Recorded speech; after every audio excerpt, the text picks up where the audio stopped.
Hey guys, Rexasaur here and welcome back to World of Tanks. This is a review for the T69, which includes 2 replays at the end of the video. Well, more like the middle and then the end. But yeah, so T69, I have finally gone through it and bought myself a T54E1, which is down here. Which if you look at it from straight on, looks like some guy winking with a really evil smile. And I've already moved my crew. So that's why I've got crew incomplete on this. Haven't sold this yet though, because I want to do a review. T69, so it's a tier 8 American medium tank, which is the other tier 8 medium tank, along with the Pershing, which is widely seen as a very, very versatile tier 8 medium. Also has to deal with a Centurion 1, the Panther 2, and the Indian Panzer, and STA-1 are the most common you will find along, as well as crappy Russian T-44 and Object 416, but not as much. That's pretty much it for mediums. Oh, as well as the T-34-2 from China. This tank, well, let's go through the stats and I'll tell you my opinion. 1350 hit point, that is a very nice amount, I will admit. It allows you to get shots multiple times, and this tank is moderately bouncy on the turret. Well, actually, it's pretty bouncy on the turret, so you will bounce a lot, but it has inherent weaknesses which are not shown. Engine power to weight is pretty good. I think it tells you here. Yes, specific power 15. It's got a nice acceleration and a very nice top speed of 51.5, which is a bit random. Traverse speed of the general tank is fantastic, as is the turret. It turns so fast. It's like, what the hell am I doing? I am a merry-go-round. Hull armor, very pathetic, very easy to be penned, although still very bouncy, but the turret is really where you get most of the bounces. That said, because of the way the turret is, the turret ring gets damaged a lot, and that's pretty much it. And the gun gets taken out. Well, not that much, but it does sometimes. But yeah, the turret ring is really the most annoying part, as well as the ammo rack, which is situated back down here, which is later modified on the T24 dash. I'm sorry, the T54E1, but not on this tank. So that's what we'll do. View range 400, pretty good, pretty standard, and signal range, well, it's a very good thing. So, guns. This tank has the choice of 2 guns. You get the same gun that's on the T71 and the 90mm, which is the one that you should all have. Well, like the T71, it's pretty much the same. It has 5 shells in the magazine. Does it? I thought it had 6. Oh well. And the loading time is fantastic. 16 seconds for a 5-shell mag. It's really good. However, it only does 150 damage and 175 pen, which is pretty mediocre. And yeah, the damage is definitely not enough to be of any use. I mean, you do 750 damage in one clip. It's not incredible, to be honest. If I'm gonna be honest, it's not incredible at all. Because it's meant to be on a light tank on a T71. This gun, although it does do a lot more damage, it has massive flaws. 4 shells, obviously just 1 less than the T71's. 2 seconds between load times and a 27 complete reload. Can be taken down to about 25, 26. I think it's 25.5 for me, if with vents and 100% crew. The penetration is 2 less than the T71's 76mm, which is the biggest bitch ever. But the damage is really nice, and it's, the dispersion is the same, the aiming time is annoying, and it just weighs a little bit more.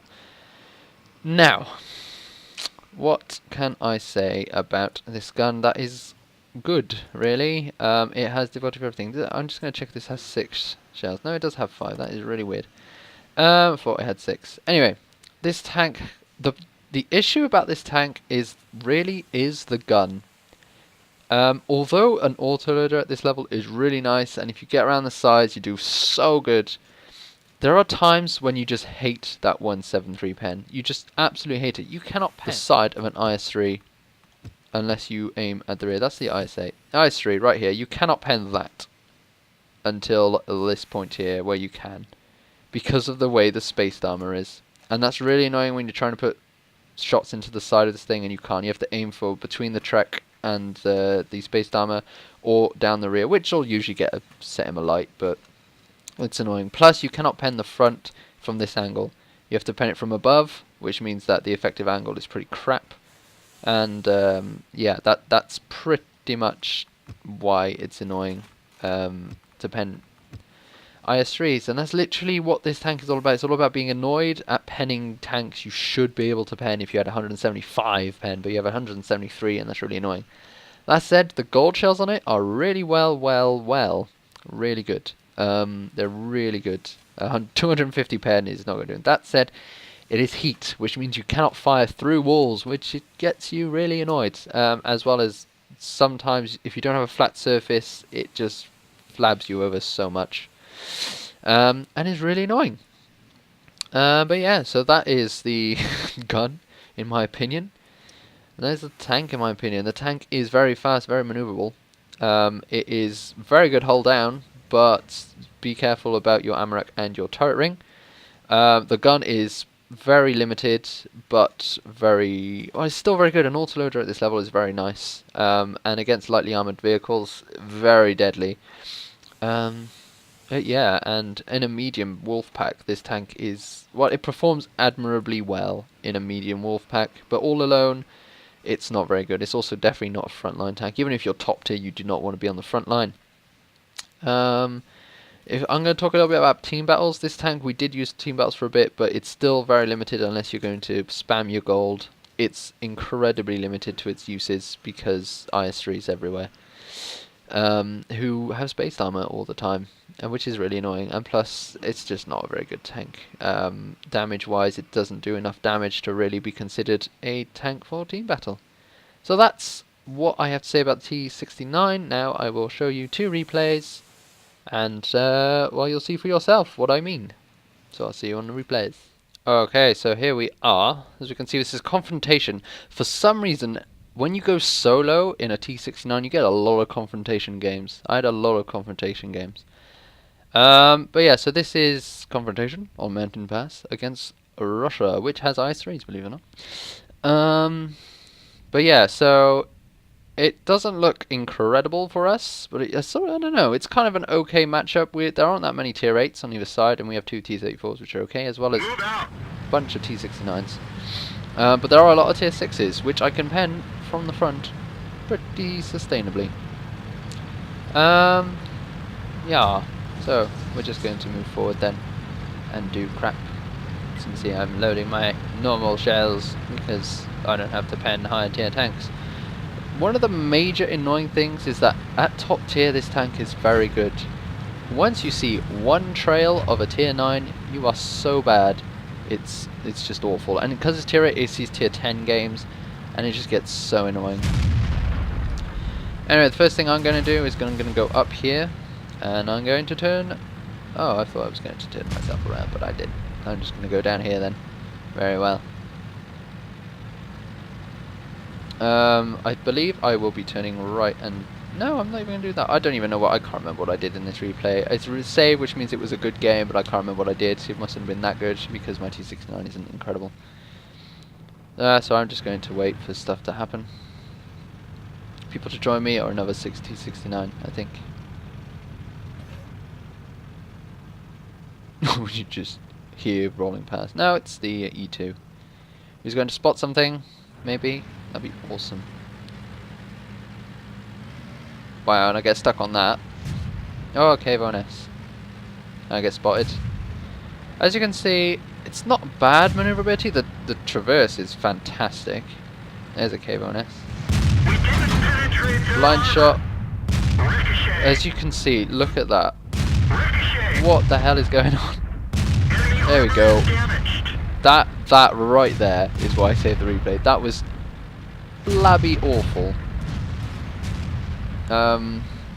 So yeah, it has a lot of difficulty penning front of tanks because of the 173. If that was 175, probably wouldn't have that much difficulty. It's probably because he was slightly angled, but you know, it's really annoying. I'm gonna try and get the side of this guy. Penetration. Enemy armor is hit. Boom. And bouncy turret. And there's a IS. And I just shot for no reason. Probably scared, mostly. But yeah, as you can see, shot one, and now I've got just under 1,000 hit points, which is, you know, it leaves you in a nice, desirable place to be. You know, it's, you know, you have enough to take 4 shots from a 122, possibly. So I'm going to go across. He has seen me. He bounces, and now I can put 4 shells into him very comfortably, aiming at his little glacius. T69 also doing the same, and kill stealing off me, bastard. So I'm going to call him for a reload. That's another thing with the T69, because you're an autoloader. I think you should do that with all autoloaders. You should reload constantly if there are no enemies, unless of course it's a 5100 and you've got like 5 shells instead of 6, because that's just stupid. Also, with the new reloading mechanic, well, not mechanics, but the fact that you can, when you say you've got to reload, it tells you how longer you've got to reload to the whole team. I think that's a really nice implementation by Wargaming, and you should probably do something about that. So there's a KV3, tracked him, That one didn't go through. didn't do anything, Didn't do anything, and I just give up and was like, nah, there's no point.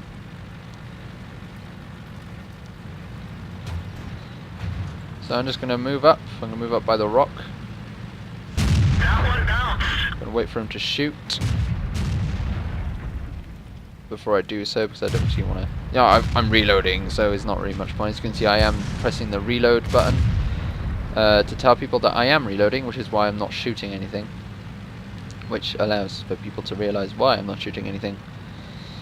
So, yeah, I'm going to just go back here, try and get this KV3. Blind shot, well, not blind shot, but don't really aim. And then I kill him, and I've got 1 shot left, which I'm going to put on the IS-3's rear, because that's the only bit you can actually pen. For some reason, the rear of the IS-3 side is less armoured than the near the front side or middle side. It's really weird. Right, I'm reloading. The T69 is going to go around him, try and medium him to death. I'm going to do the same, but not, like, literally not do anything. Oh, this was an interesting bit where I think there's 3 T69s right here. Oop. Yeah, there's the other one, where we basically just do a T69 bridge of death move, which is interesting, very interesting. So yeah, I'm going to attack the KV4 now. Oh, there's a IS. I'm going to go for the IS. Enemy armor is And destroyed. then go for the KV4. Enemy is hit. And kill steal that! Haha! But yeah, that's what autoloaders are very good for, clearing up the opposition. When they've got really low health, you can literally just attack them one at a time, take one down at a time. So by the time I get to this place, I have reloaded, which is really nice reload. There's the IS-6. I miss a shot because the aiming time is awful, and I get one in, and I get another ricochet, and then I shoot, and then I try reverse, but there's a T69 in the way, and I'm just like, I can't, I'm reloading, reloading, and he's like, oh, you're reloading, ah, and then that T69 just collapses. And I think that's pretty much it. I might go... I know, yeah, this random bit where I go for this KV1S, and it's just like, what the fuck? But yeah, that's the T69 at the same tier. The next replay will be me at a tier 9 level. I think it's tier 9, it might be tier 10. I know it definitely is tier 9, but it might be some tier 10s in there somewhere. But it shows you really maneuverability, the loading aspect, and also how crap the penetration is, because I bounced the KV1S 3 times, which was annoying. So there's a KV1S, and I kill steal Enemy vehicle destroyed. from the Hellcat. But yeah, so good shot from there, and we shall see you in the next replay. Okay, so here we are on the battle. This is another confrontation game, this time against the Germans, then it is tier 9. Not very tier 9, but it's very tier 8. And shouting USA, USA, USA in the chat. Let's get this show on the road. Let's show you not only the ability of the tank to be used as a medium, because this tank is a medium, and if you use it as a medium you get incredibly good results. However, you also get, you know, it's kind of obvious, if you use it as a medium you'll get very good results because it is a medium. But it also shows you some map tactics of this map as it is now. Sadly most of my team does follow me. Well, I guess that's a good thing, but it's not really a bad thing. You can't really say, oh my god, I'm going this alone, that would be even worse. But not that many are going north, which is kind of annoying. So the first thing you need to do with a fast vehicle, mostly scouts, but this will work as well, is to just camp here for a bit until some people have been spotted. That is an E75 up there who's been spotted. Hasn't spotted me because I have 6th sense, I would have gone off. There's a super Pershing who just came down, so I'm going to go around. Make sure that we haven't been flanked around by something fast like a Panther 2, which isn't too fast, but they, you know, apart from the E75 we haven't really spotted anything. Big danger going around this place because there could be Sturm Mills and Borsigs camping. Also the T69 on our team saying that the gold shells are insane, and me saying yep they are, because 250 pen is insane. So I'm just going to move forward. One of their, well, a few of their tanks have been spotted up north. Just going to keep moving up because that's how you move up, people. And yeah, 103 saying heat sucks, because it kind of does as well. But there's no one going down here, which means that we are able to flank, and I've got a massive force behind me. That is E75 and Tiger 2 up there, but they're really far, as well as the Tiger 1, who you will see me do a lot of damage to incredibly shortly. But there is a Borsig and an E75 nearby, who are really annoying. And the Tiger 1 isn't exactly doing much, so and that guy is the E75, I think, really far away. I have been spotted, but it turns out it's only by the Borsig. But yeah, and the Borsig's not looking at me, so I'm going to end him like a good medium. Enemy is hit. Enemy vehicle destroyed. And then I'm going to put 2 shots into the rear of the Enemy armor is damaged. E75. As you saw, I aimed at the tracks because I knew I was going to do damage from there. I tell the person that I'm reloading, he gets tracted by the Sturm. Sturm, I don't know what happened. I remember my shots going very close to him and actually damaging him, which is nice. I think I might have killed him. He gets shot by the Pershing. Oh yeah, he can't go hold down. He's failing at going hold down. He does damage me, and it goes back, but not back enough. So my shells become eerily accurate for some reason. Enemy armor is damaged. And I managed to end his life as well as an E75 there. I sort of try and go for a track shot, and I succeed in going for a track shot, getting him tracked and keeping him there. And pretty much what we're going to do for the rest of battle, me and this Persian, well, not for the rest of battle, for a while, is basically try and take down this E75. And that's how you should play the T69. You should play it like I am right now, by hiding around the corner, reloading, and then when you go out, you just sort of do quick burst, 4 shells. As you can see, he's looking the wrong way, so we can go nice shots, and then he turns around, really bad blind shot. I'm going to wait for him to fire. Under glacier shot. From this angle, you cannot pen the under glaciers. I'm going to try and track him in place. I'm going to wait for him to fire, and then I'm going to go for this Tiger 1. Because I have to. So here we go. He just fired. I'm going to leave. Go for the Tiger 1. Basically, my original plan was to go for that side of the hill, so that I can flank him around. And then the Tiger 1 shows up, and I'm like, oh, I'm going to have to take him out, otherwise he'll flank me. I'm hoping the Pershing doesn't die, and luckily for me, he doesn't. But yeah, low damage roll, but I managed to really wreck this guy. And then Amarak, right in the side of the turret. It's really annoying. I don't actually think you can see where he hit me. He didn't hit me there. That's just silly. He hit me like around this place. But yeah, really annoying. But yeah, there's the third kill. Repair my ammo rack. Expect to get ammo racked a lot in this tank, as well as your turret ring. Turret ring, not so much. The T-51 is much worse for the turret ring. Yeah, I got 15 seconds left. E75 is looking towards the Pershing. I have been spotted, and he doesn't look towards me yet. Now he turns his side. I can put shots into him, and he's dead. So this gun isn't that bad at close to mid-range, really mostly close. I mean, I completely wrecked that T75, so you know. At this point I probably should have reloaded, but I thought since that Tiger 2 was on 26% that I would be able to successfully take him out. This is a complete error from my judgment here of how crappy player I am.